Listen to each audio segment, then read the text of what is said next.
বলছো গো নবী, ওগো সরকার,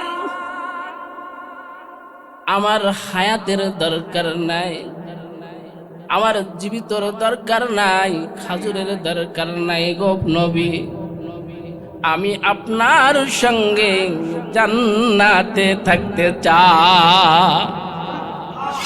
ও বাবা, আপনি কেমনে আল্লাহর ওলি হবেন? নিজের এই ময়লা পোশাকটাকে আগে ত্যাগ করতে হবে।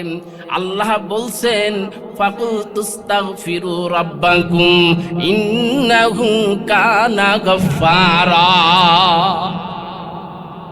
ও বাবা, যদি তওবা করতে পারেন, ইস্তিগফার করতে পারেন, আপনি যদি তওবা করতে পারেন, আল্লাহর কাছে যদি বাবা মাপ চাইতে পারেন, এমন তওবা করবেন, এমন ভাবে আপনি মাপ চাইবেন, জীবনে কোনোদিন আল্লাহ যে কয়দিন আমার হায়াত দিয়েছেন, এই হায়াতের মধ্যে ওই গুনাহ আর জীবনে কোনোদিন করব না। হড়রিয়া গোপাড়া খানকায় মাজিদিয়া ও বাইতুল আমান মসজিদের কর্তৃক আয়োজিত যে মালিক আমাকে আপনাকে দুনিয়ার সকল প্রকার ঝামেলাকে মুক্ত করে আল্লাহর ঘর মসজিদে দিনী পরিবেশে, কোরআনের পরিবেশে, কোরআনের নিসবাতে, উলামাদের নিসবাতে, জান্নাতের আশায়, জাহান্নামের ভয়ে, আল্লাহ পাওয়ার আশায়, শয়তান থেকে বিরত থাকার জন্য যে মালিক আমাকে আপনাকে মহাতি জলসায় বসার, কথা বলবার, শুনবার তৌফিক দান করেছেন, এজন্য মালিকের দরবারে শুকরিয়া আদায় করি আলহামদুলিল্লাহ। কোনো ব্যক্তি রজব থেকে যে দোয়াটা আপনারা পড়ছেন, কয়জনে পড়ছেন? আল্লাহর পয়গম্বর সাহাবা আজমাইনদেরকে বলছিলেন পড়তে। সাহাবা আজমাইন আমলের সাথে হামিয়াতের সঙ্গে আমল করছে, আমরা কয়জনে করছে? হাত উঁচু করতে পারেন? দোয়াটা কি বলেন তো? আল্লাহুম্মা বারিক লানা ফি রজবা ওয়া শাবান ওয়া বাল্লিগনা রমাদান। সবাই বলেন সুবহানাল্লাহ।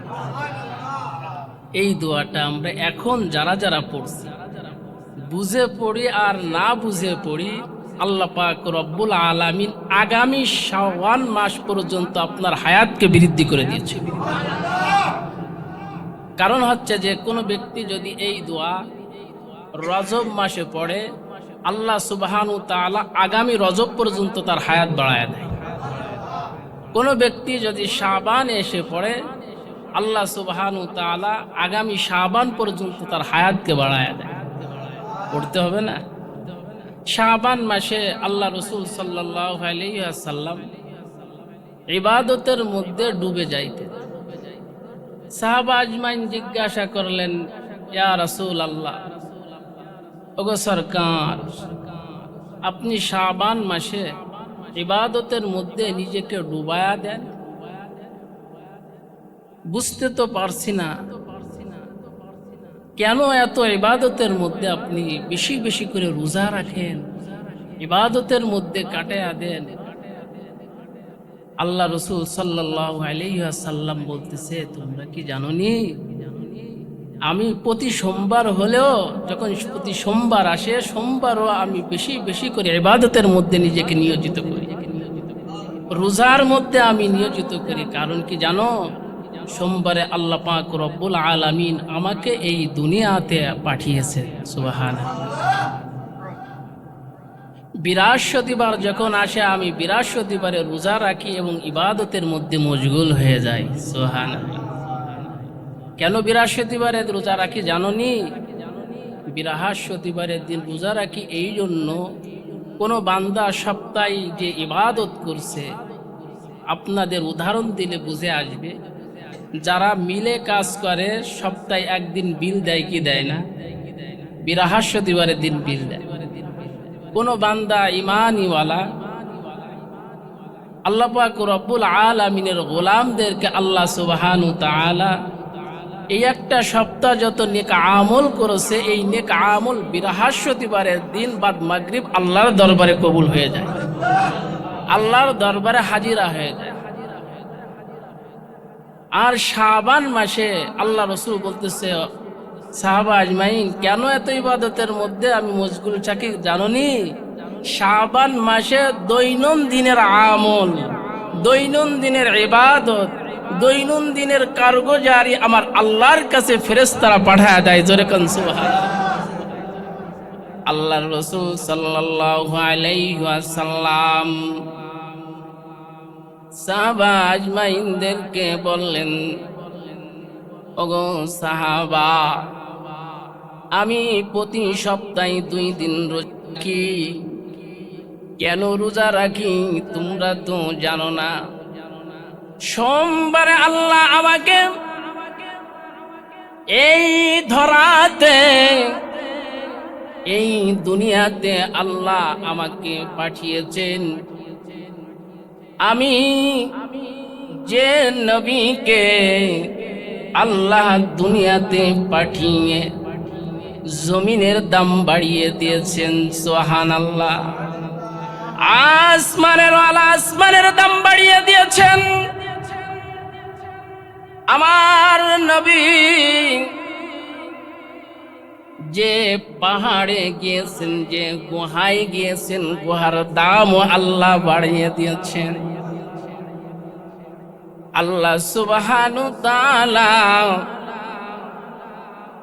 যে পয়গম্বরকে এই দুনিয়াতে পাঠিয়েছেন, আমার নবীর জন্য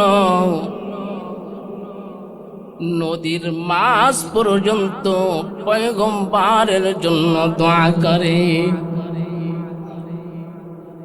আমার নবী শুধু আমার আপনার নবী নেই, শুধু মক্কার নবী নয়, শুধু মদিনার নবী নয়, আমার আপনার শুধু নবী নাই, আমার আপনার নবী পাথরেরও নবী, পাথরের নবী। আল্লাহর পয়গম্বরকে পাথরে সালাম দেয়, ইয়া রাসূলুল্লাহ। সালাম যখন দেন, হযরতে আবু বকর, হযরতে ওমর ফারুক তাকায়া দেখেন কে সালাম দেয়। কাউকে তালাশ করে চোখের নজরে, 2 নজরে পাওয়া যায় না। আল্লাহর পয়গম্বর হযরতে আবু বকরকে, হযরতে ওমর ফারুক রাদিয়াল্লাহু তাআলা আনহুকে ডেকে বলছেন, তোমরা কে আমাকে সালাম দিয়েছে তোমাদের নজরে ধরে না? তোমরা তালাশ করে পাও নাই? ওই যে দেখো একখানা পাথরের খণ্ড, ওই পাথরের খণ্ড থেকে আমি নবীকে ইয়া রাসূল আল্লাহ বলে সালাম দা।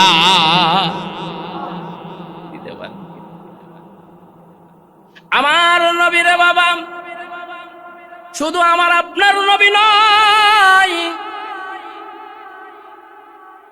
আমার নবীকে একটা খাজুর গাছেও সালাম দেয়।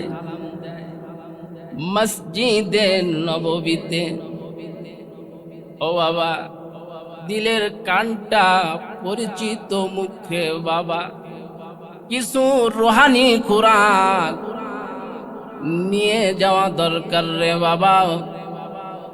কিছু আমলি দিক নির্দেশনা আমার আপনার নিয়ে যাওয়া দরকার। আল্লাহর পয়গম্বর মসজিদে নববীর মেম্বার এত চাকচিক্য ছিল না। খাজুরের বাগলাম, খাজুরের পাতা দিয়া মসজিদে নববী। তখন এর মানুষের ঈমান এত মজবুত ছিল, 313 জনে বদরের বিজয় আল্লাহ দিয়েছে। আমার নবী মসজিদের মেম্বারে যে খাজুর গাছে আল্লাহর পয়গম্বর হেলান দিয়া টেক লাগিয়ে জুমার দিনে খুতবা দিতেন, ওই খাজুর গাছ, ওই উস্তুনে হান্নানা এই মেম্বারটাকে সরায়া দিলেন। একজন গোলাম মিস্ত্রি পয়গম্বরকে এসে বলে, একজন মহিলা সাহাবী ডাক দে বলছেন, ওগো সরকার,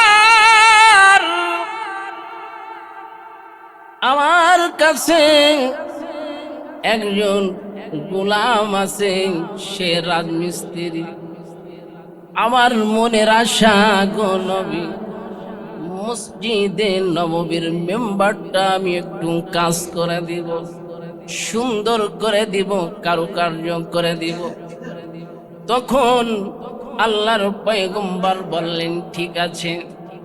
ওই মেম্বার উস্তুনে হান্নানাকে সরায়া দিলেন, মসজিদে নববী সাইডে ফেলে রাখলেন। আল্লাহর পয়গম্বর জুমার দিনে বাবা যখন খুতবা দেয়, গুনগুন করে বাঁশির মতন কান্নার আওয়াজ ভেসে আসে।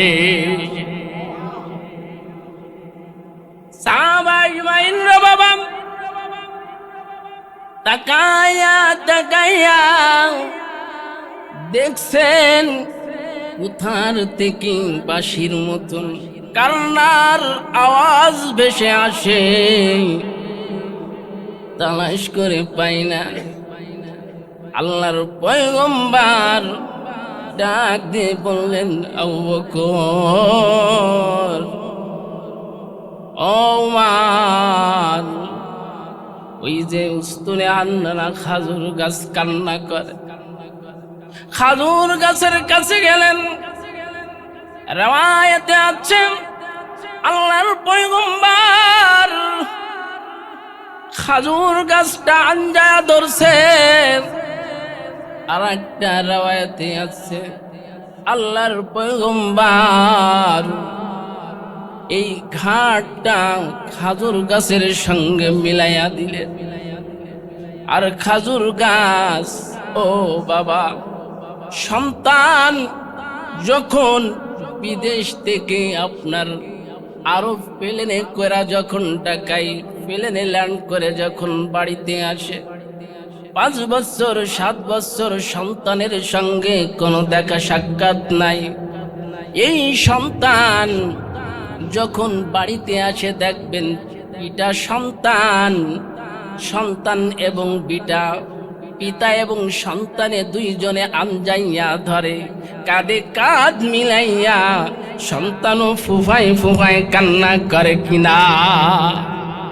আল্লাহর পয়গম্বর যখন ঘাড়ের সঙ্গে যখন এই উস্তুনে হান্নানা খাজুর গাছটা মসজিদে নববীর এই মেম্বার আঞ্জায়া ধরছেন, আঞ্জায়া ধরলেন, খাজুর গাছটা ফুফায়া ফুফায়া কান্না করে।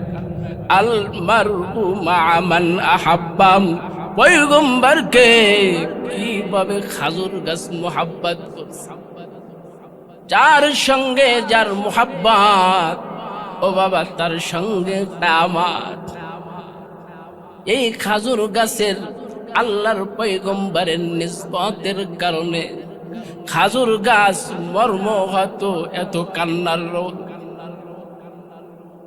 এই খাজুর গাছ কে আল্লাহর পয়গম্বর ডাক দিয়ে বলতেছে, উস্তুনে হান্নানা, আমি তোমার জন্য দোয়া করে দিতে পারি, সারা জীবন তুমি তাজা থাকবে, কোনোদিন তোমার মৃত্যু হবে না, তুমি মরবা না, তোমার ডানা তোমার পাগলা গোলা শুকাবে না, তোমার সারা জীবন তোমার কাছে খাজুর ধরতে থাকবে। এই মক্কা নগরে যারা আসবে সবাই তোমার খাজুরের দিকে, তোমার দিকে সবার আকর্ষণ। আল্লাহর পয়গম্বরকে খাজুর গাছ ডাক দিয়ে বলতেছ, গো নবী, ওগো সরকার, আমার হায়াতের দরকার নাই, আমার জীবিতর দরকার নাই, খাজুরের দরকার নাই গো নবী, আমি আপনার সঙ্গে জান্নাতে থাকতে চাই। ও বাবা, আমি আপনাদের যে কথা বোঝানোর জন্য এই আলোচনা টেনে আনলাম, আল্লাহর পয়গম্বর বলছেন, সাহাবা আজমাইনদেরকে বললেন, কেন আমি শাবান মাসে, কেন আমি শাবান মাসে আমি এত রোজা রাখি, ইবাদতের মধ্যে ডুবে যাই? কেন জাননি? দৈনন্দিন বান্দাদের সমস্ত নেক আমল আল্লাহ পাক রব্বুল আলামিনের কাছে জমা হয়ে যায়। আমি নবী যেন রোজা থাকা অবস্থায় যেন আমার আমলগুলা যেন আল্লাহর কাছে হাজিরা হয়ে যায়। ও বাবা, আমরা সেই নবীর উম্মত, আখির জামানার নবীর উম্মত। আমার আপনার রসুলের মোহাব্বত, রসুলের ভালোবাসা শুধু জবানে, কলবে নাই। পয়গম্বর বলেছেন, আল মারউ মা'a মান আহাব্বা। পয়গম্বরকে পাথরে মোহাব্বত করছে, পয়গম্বরের জন্য পাগল। পয়গম্বরকে খাজুর গাছে চিনছে, তার জন্য পাগল। জবানে শুধু আশেকে রসুল আমরা দাবি করি, কাজে 364 জোড়া 3.5 বডির ভিতরে আল্লাহর পয়গম্বরের কোনো আকর্ষণ নাই। আছে নাকি? দেখলে পাওয়া যায় না। কাজে আপনার রসুলের আদর্শ নাই, চলায় আমার রসুলের আদর্শ নাই। ব্যবসার মধ্যে পয়গম্বরের আদর্শ পাওয়া যায় নাকি? পাওয়া যায় না।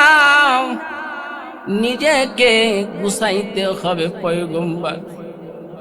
এই মাসে বেশি বেশি করে রোজা রাখতেন, বেশি বেশি করে ইবাদতের জন্য প্রস্তুতি করতেন। কেন? সামনে রমজান মাস, রমজান মাসের জন্য আমার আপনার গুছানো চাই, প্রস্তুতি নিতে হয়।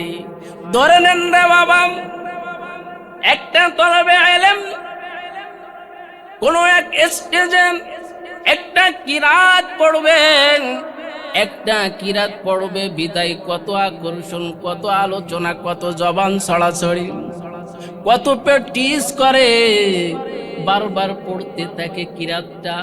একবার ভাইকে শুনাই, একবার ফাঁকাই বসে বসে বিন বিন করে পড়তে থাকে কিনা। ওটা ধরে নিলাম রে বাবা। আপনি যদি কোন সমাজে যদি বক্তৃতা দিতে যান, আপনার নামটা সেখানে রয়েছে, আপনি বক্তৃতা দেখবেন, একবার চিলকুটে লিখে এইটাকে আপনি আবার লিখবেন, লেখার পর নিজে আবার বলবেন, আরেকজনকে বলানোর চেষ্টা করে। বেগম সাহেবাকে বলে, আজকে এমন সুন্দরভাবে কথা বলবো, এই কথাগুলো জেনের মধ্যে আমার আপনার থাকে কি থাকে না? উঠার বাবার একটা উদাহরণ দিলে বুঝে আসবেন। আপনি যখন খেলার মাঠে খেলা করতে যাবেন, ফুটবল খেলবেন, কত দৌড় ঝাঁপ, কত লাফালাফি গুতগুতে আছে কিনা, হাই জাম্প দেন, লং জাম্প দেন, যাই কিছু করেন না কেন, আগে প্র্যাকটিস কইরা আপনি তখন উপস্থিত হন কিনা? তদর উপরে বাবা একটি মাস আপনার রোজা রাখতে হবে। রমজান মাস আপনি কেমনে কাটাইবেন? এই শাবান থেকে রজব থেকে যদি আপনি প্রস্তুত যদি না নেন, নিজেকে যদি না গুছান, আবার বলেন হুজুর রমজান মাসে যত ফেরেশতা আছেন সমস্ত ফেরেশতারা তাদেরকে বেঁধে রাখা হয়, গুনার কাজ করতে দেয় না। আছে কি আছে না? জামাটা গায়ে দিয়া, ময়লা জামা গায়ে দিয়া ঘেমে গিয়েছেন, মসজিদে আসতে পারেন না, মুসাল্লিরা আপনাকে বকবে বিদায়। 11 মাস বাবা গুনাহ করছো, 11 মাস গুনাহ করতে করতে আপনার ভিতরেও কালা বাইরেও কালা। আপনি হাঁটা দেন, ফেরেশতারা আপনাকে ধুমকাইতে থাকে, এ নাফরমান। জমিনে আপনাকে ধুমকায়, গাছে তরুলাতে আপনাকে ধুমকায়, পানিতে পানির ভিতরে যে জীব জানোয়ার আছে সবাই আপনাকে ধুমকায়। আপনি তো নাফরমান, এই নাফরমানের কারণে, নাফরমানিত্ব আপনার কাছ থেকে প্রকাশ করার কারণে এই জন্য আপনাকে সবাই গাইলতে গালমন্দ করতে থাকে। এই পোশাক নিয়া আপনি কেমনে আল্লাহকে পাবেন? বুঝাইতে পারি নাই। রমজান মাসে যে গুনাহ করবে না, রমজানে 11 মাস আপনি চিটারি করেছেন, বাটপারি করেছেন, গুনাহ করতে করতে গুনার অভ্যাসে অভ্যস্ত আপনি হয়েছেন। আপনার মিথ্যা কথা বলা আপনার অভ্যাসে অভ্যস্ত, আপনাকে কাউকে ফাঁকি দিয়ে অভ্যাসে অভ্যস্ত, কাউকে ডাবাই রাখা আপনার অভ্যাসে অভ্যস্ত। আছে কি আছে না? একজন ভাইকে তাকে দুনিয়া থেকে নিঃশেষ করার জন্য আপনার অভ্যাসে অভ্যস্ত। শুধু এই নয়, ব্যবসায় যাবেন সেখানেও ভেজাল, আপনারও অভ্যাসে অভ্যস্ত। আপনি জমিতে যাবেন সেখানেও আপনার ভেজাল। এই সমস্ত গুনাহ আপনি এখন থেকে যদি খালিস দিলে তওবা, যদি তওবা না করে আপনি রমজানে পদার্পণ করেন, এই গুনার যে ধারা রয়েছে, ধারা চালু হয়েছে, ও বাবা পুরা রমজানে নামাজও পড়বা, সিটারিও আপনি ছাড়তে পারবেন না।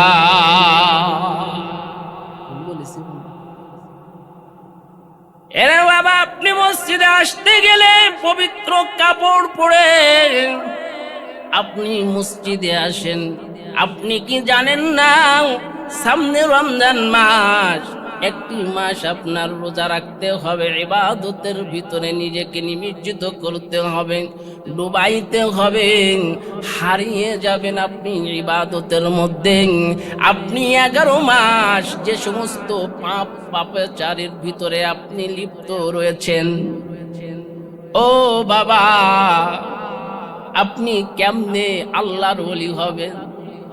নিজের এই ময়লা পোশাকটাকে ত্যাগ করতে হবে।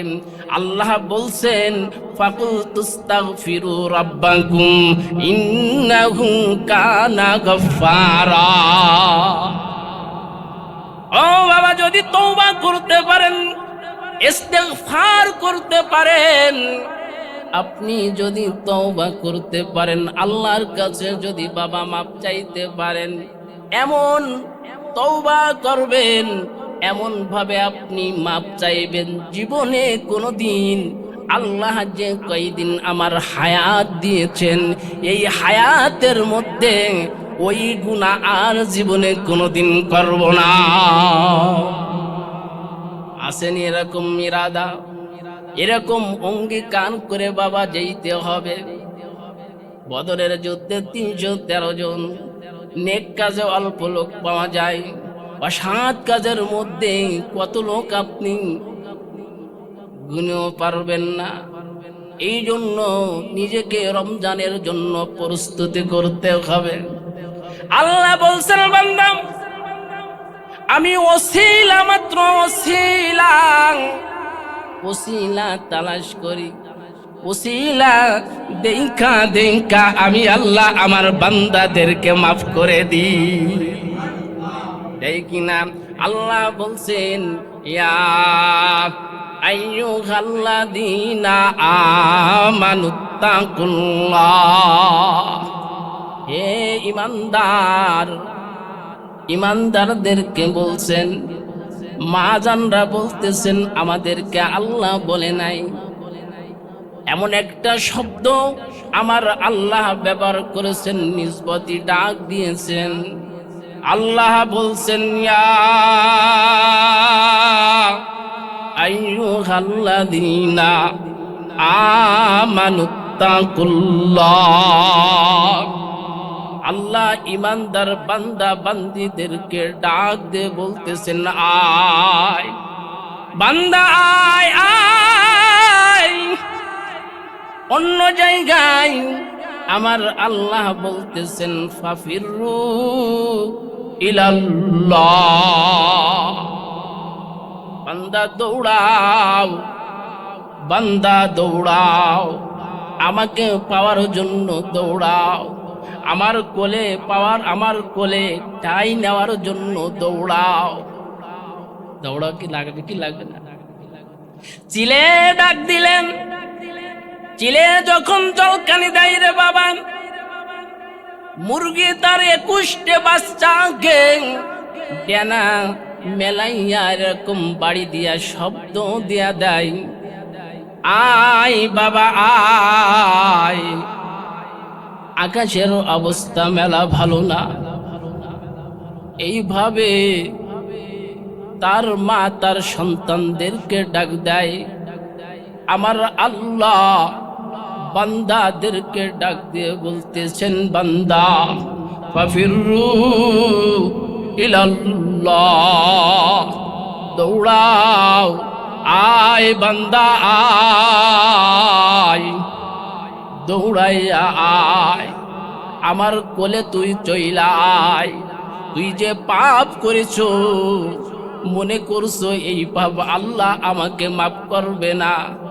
বনি ইসরাইলের ভিতরে আসছে হাদিসের ঘটনা আছে রে বাবা, জীবনে কোনোদিন নেক কাম করে যাইতে পারি নাই, অসৎ কাজ আমার আপনার মতন যত কাম আছে সব কাম, কথা ঠিক কিনা? হাদিসের ঘটনা আসা ঘটনা বলছি রে বাবা।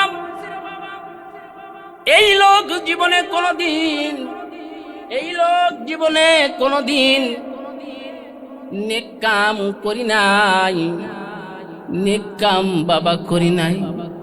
যখন নেক কাজ যখন করি নাই, সন্তানদেরকে ডাক দিয়েছে। মনে করেন আমরা 5টা ভাই, আমার আব্বা জান মরার আগে আপনাদের যখন চাকানদানির আগে হুশ আছে ডাক দিয়ে বলছে 5 ভাই মিলে তাই করে বাবা, পারলে দোয়া করো আল্লাহ যেন কবরের ঘোর আযাব আল্লাহ আমাকে যেন মাফ করে দেয়। ধরে নেন রে বাবা, হাদিসে আসা ঘটনা বলেন এই ব্যক্তি সন্তানদেরকে ডাক দিয়ে বলে সন্তান আমি হয়তো দুনিয়াতে আর কয়েকদিন হয়তো বাঁচবো, সময় শেষ হয়েছে, আমার তো হায়াত হয়তো কমে যাচ্ছে, জীবনে কোনোদিন নেক আমল করে যাইতে পারি নাই। আমি যখন মারা যাব আমি তোমাদেরকে ওসিহাত করে যাই, আমি মারা গেলে আমাকে তোমরা গুরুস্থানে দাফন করো না। সন্তানরা চাদর পাখি নাই, চোখ ভিজা পানি নিয়ে আব্বা জানের এই ওসিহাত শুনতেছে রে বাবা, নিজের জন্য খেয়াল করে মিলাই আনি। এই সন্তানেরা বাপের এই ওসিহাত শুনতেছে, আমি যখন মারা যাব আমাকে গোরস্থানে দাফন করিস না। আমি জীবনে কোনোদিন নেক কাম করতে পারি নাই, 5 বেলা মালিকের কুদরতি পায়ে আমি সিজদা দিতে পারি নাই। আল্লাহ যেটা নিষেধ করেছে আমি সেইটা করেছি।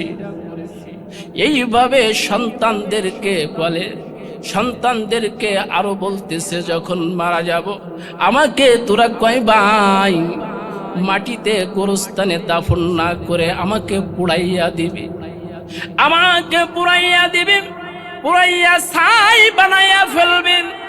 ছাই বানানোর পর এটা 2 ভাগে বিভক্ত করবি, আমাকে পাতালে বাসাইয়া দিবেন, আমি পাতালে হারিয়ে যাব, আমাকে বাতাসে উড়াইয়া দিবি, আমি বাতাসে উড়িয়া যাব, আমি ওখানে ডুবে যাব, আমাকে আর কেউ খুঁজে পাইবে না। ফেরেশতারা বাবা দেখতেছে কি দেখতেছে না? আমার আল্লাহ ফেরেশতাদেরকে পানির ফেরেশতাকে সম্বোধন করে ওয়াটার দেয়, বাতাসের ফেরেশতাকে সম্বোধন করে দেয়, ওয়াটার দিয়ে দেয়। ছাইগুলা এক করো, আল্লাহর হুকুমে আবার সুটাম দেহের অধিকারী আবার সেরকম বাবা করে ফেলছে। আল্লাহ বান্দাকে জিজ্ঞাসা করে, বান্দা তুমি এই কাম, এই ওসিয়াত সন্তানদেরকে কেন বলে যাও? এই সন্তানদেরকে তুমি এই ওসিয়াত কেমনে করছো রে বলো না? বলতেছে, আল্লাহ আমি জীবনে যে আমলগুলা করেছি সব বদ আমল, আমার খাতা খুলে দেখি আমি জীবনে কোনোদিন ভালো কাজ করি নাই। ও মালিক, আমি তোমার দরবারে কেমনে হাজিরা দিব? আমি লজ্জা পাই। আমার গর্বাত্তা আমি 65 বছর হায়াত পাইলাম, একদিনেও তোমার কুদরতি পায়ে আমি সিজদা দিই নাই, কেমনে তোমার দরবারে হাজিরা দিব? দণ্ডাই মান হব। তুমি আমার কাছে যখন জিজ্ঞাসা করবা আব্দুল করিম, আব্দুল সত্তার, আব্দুল কাইয়ুম, আব্দুল খালেক, আব্দুল মালিক, আমি আল্লাহ তোরে যে জন্য দুনিয়াতে পাঠাইয়াছিলাম, ওয়ামা খালাকতুল জিন্না ওয়াল ইনসা ইল্লা লিয়াবুদুন, আমি আল্লাহ জিন এবং মানুষকে আমার ইবাদতের জন্য তাদের সৃষ্টি করেছিলাম। তুমি যখন আমার কাছে জিজ্ঞাসা করবা তোমাকে আমি এই জন্য সৃষ্টি করেছিলাম, কোন কামের জন্য, কোন কাজের জন্য তোকে দুনিয়াতে পাঠিয়েছিলাম, তুই কোন কাজ করেছো, এই কথা ও মালিক তুমি আমার কাছে জিজ্ঞাসা করবা। এই জন্য আমার তো আমল কোনো কিছুই নাই, আমার সন্তানদেরকে এই ওসিয়াত করে গিয়েছি। আল্লাহ ডাক দিয়ে বলে, ফেরেশতারা সাক্ষী থাক, আমার বান্দা আমার ভয়ে আমার সামনে দাঁড়ানোর লজ্জা। ইয়া আইয়ুহাল্লাযীনা আমানুত্তাকুল্লাহ ওয়াবতাগু ইলাইহিল ওয়াসিলা। আল্লাহ বান্দাকে ওসিলা তালাশ করে, ওসিলা। ও বাবা, এমন একটা নেক কাম করলা, ওসিলা বইলা আল্লাহকে একটু ডাক দাও। আল্লাহ যখন ডাক দিবাম, হাকিমুল উম্মত মুজাদ্দিদুল মিল্লাত শাহ আশরাফ আলী থানভী রাহমাতুল্লাহ আলাইহি বলেন, ওই বান্দা একবার আল্লাহ বলে আমাকে ডাক দিল, 4500 গুনাহ তার আমল থেকে মুছে দেয়া হয়। দিতে পারেন কিনা? এই জন্য আল্লাহ ওসিলা তালাশ করেন, আল্লাহ ডাক দেয়, সুসংবাদ দিয়ে দেয়, আমার বান্দা দুনিয়াতে পাপ করছেন, আমার সামনে উপস্থিত হতে পারবে না, বিদায় এই কাম করতে বলেছেন। এই জন্য এই ওসিলা দেখা আমি আল্লাহ আমার বান্দাকে আমি আল্লাহ মাফ করে দিলাম। ও বাবা, আল্লাহ যদি আল্লাহ বান্দাকে ওসিলা তালাশ করে, বান্দা এমন একটা কাম করবা আমি আল্লাহ তোমার হায়াতকে বাড়াইয়া দিব।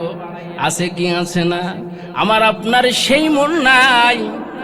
যদি মন থাকতো হিম্মত যদি থাকতো রে বাবা, তাহলে আমার সামনে যে কয়জন বাবাজি আছে, আওয়াজ যে সমস্ত মা বোনদের কাছে যাই, যে সমস্ত বাবাজিদের কাছে যাই, এরা সবাই একত্রিত ভাবে আল্লাহর ওলি হয়ে যাইত। বান্দা নেক আমল করা চাই। রমজান মাস আসতেছে, এই রমজান মাসে যদি নিজেকে যদি গুনাহ মাফ না করাই নিতে পারেন, হাদিসে পাকের ভিতরে আছে আল্লাহর পয়গম্বর বলছেন তারা ধ্বংস হোক।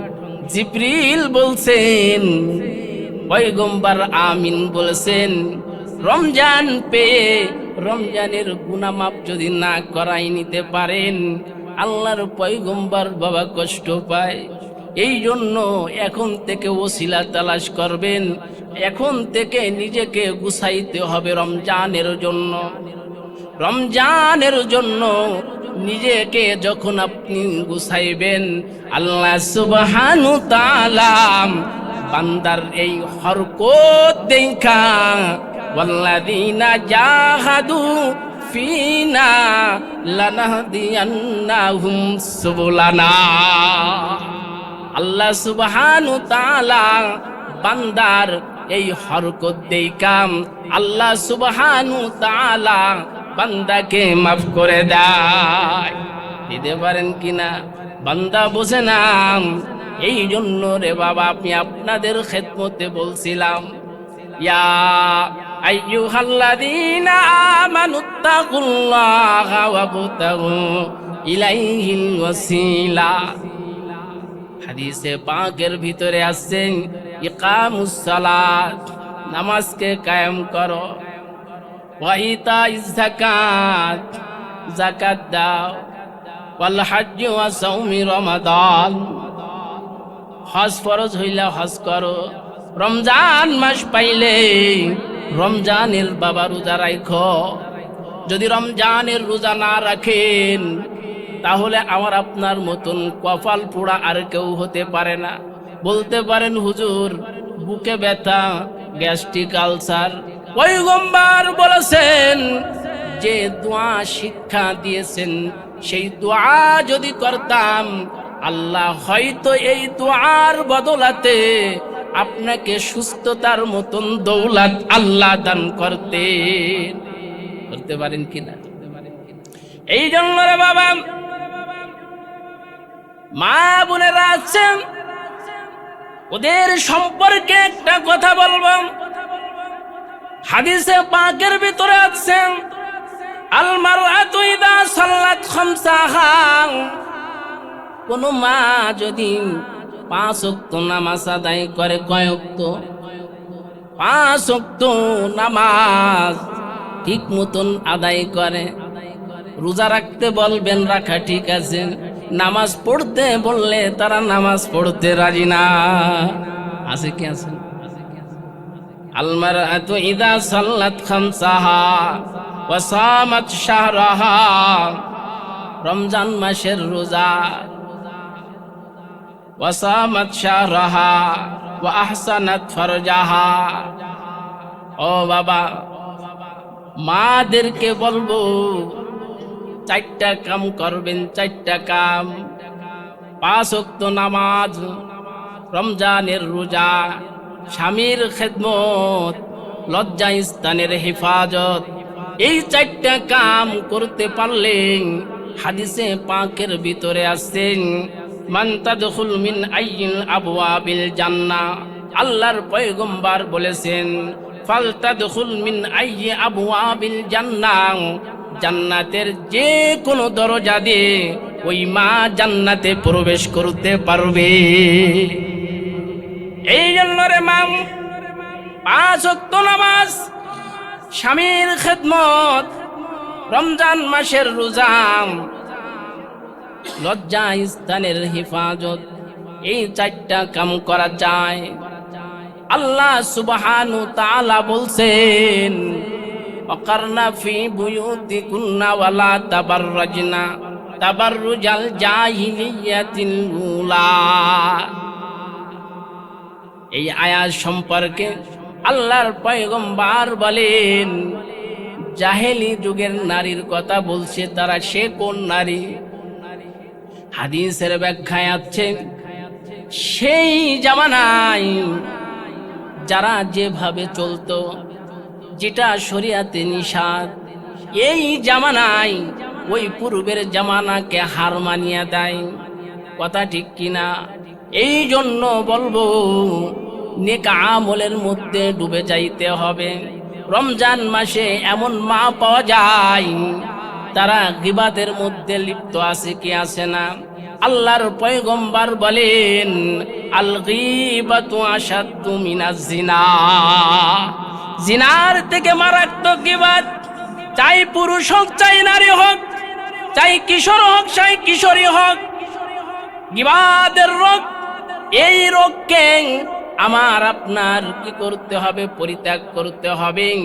এই জন্য শেষ কথা আমার আপনার বুঝে নেওয়া চাই, আল্লাহ ওসিলা দেইখা, বান্দার মনের হালাত দেইখা আল্লাহ বান্দাকে মাফ করে দেয়। হুজুরে নিয়ে আসেন, হুজুরে নিয়ে আসেন।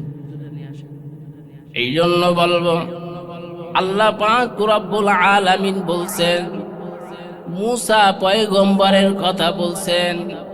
আল্লাহর পয়গম্বর হযরতে মুসা আল্লাহকে সাক্ষাতের জন্য আল্লাহ পাক রব্বুল আলামিনের সঙ্গে কথা বলবে, অন্তরে জোশ লাইগা গেছে। আল্লাহর সঙ্গে সাক্ষাতের জন্য তুর পর্বতে দৌড় দিয়েছে। তুর পর্বতে যখন গিয়েছে, তুর পর্বতে যখন যান, যাওয়ার পরে অন্তরের কলবে খালাচ্ছে। অন্তরের খবর কে জানেন রে বাবা? আল্লাহ জানেন। দুই কাঁধে দুইজন সংরক্ষিত ফেরেশতা আছে, এই দুইজন ফেরেশতা বাবা জানে না। আপনি যখন কোনো নেক আমল করবেন, নেক আমল করলে ফেরেশতা জানতে পারেন, আর যখন বদ আমল করবেন ফেরেশতা জানতে পারবে। অন্যথায় এই ফেরেশতাদেরও জানার কোনো ক্ষমতা নাই। আল্লাহর পয়গম্বর হযরতে মুসা তুর পর্বতে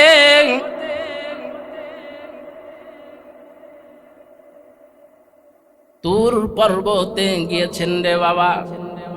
তুর পর্বতে যাইয়া এখন চিন্তা করতেছে, আসলাম নিজের গরজে, যাওয়া তো আল্লাহর গরজে। আল্লাহ যখন আমাকে যেতে বলবেন তখন তো আমার যেতে হবে। আল্লাহ আমাদের সব ভাইকে ওসিলা দেখা যেহেতু আল্লাহ মাফ করবেন, এজন্য নেক কাজ বেশি বেশি করে এক একটা ওসিলা তালাশ করতে হবে। পারবেন তো ইনশাআল্লাহ? পুরুষদেরকেও বলবো, মা বোনদেরকেও বলবো, বেশি বেশি করে দান সৎকার মাধ্যমে, নেক আমলের মাধ্যমে আল্লাহর কাছে চাইবো। পারবেন তো ইনশাআল্লাহ? এজন্য আল্লাহ আমাদের সব ভাইকে তৌফিক দান করুক, আমিন। ওয়া আখিরু দাওয়ানা আলহামদুলিল্লাহি রাব্বিল আলামিন।